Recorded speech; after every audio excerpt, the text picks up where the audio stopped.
There's a bit at the end of this latest article that you wrote that I found actually most interesting in the article. It hasn't got that much attention, but I want to get your take on this. And this relates to a story or an incident that happened a couple of months ago. Many of you remember it. It was in the Strait of Hormuz.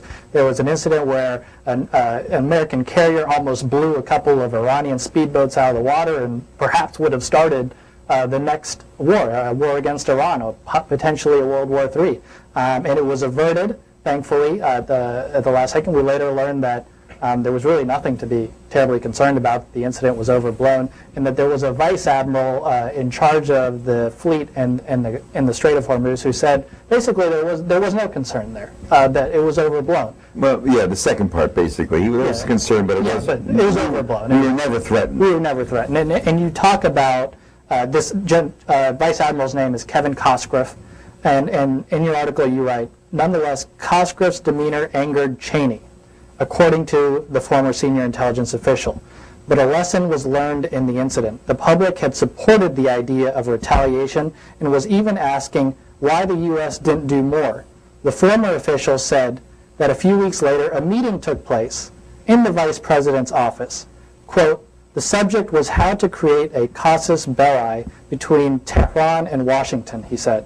What you're writing there is that Cheney, there was a meeting in the White House where Cheney presided over, looking to cook up the next war, a false war based on false intelligence. My oldest son is a lawyer, and when I sent him the story before it was published, basically in a final form, just a day, and he wrote back and he said, "You really buried the lead in this one about casus belli." How many press are here?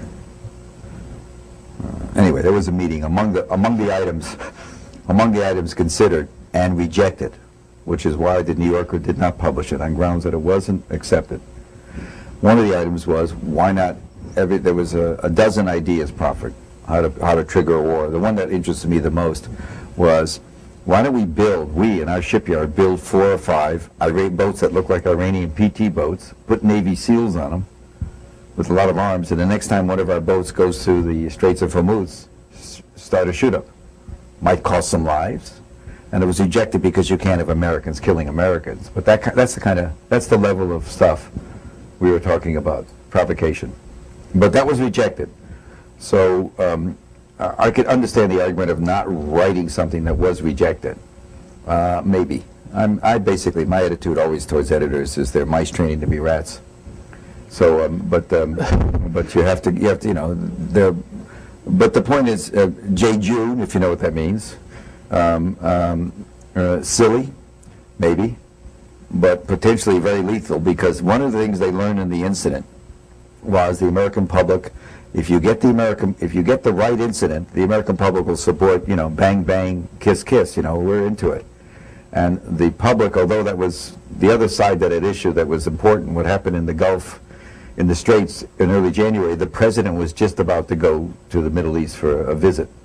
So it was that was one reason they wanted to gin it up, get it going. Look, is it high school? Yeah. Are we playing high school with, 5,000 nuclear warheads in our arsenal? Yeah, we are. We're playing, who's the first guy to run off the highway with us in Iran?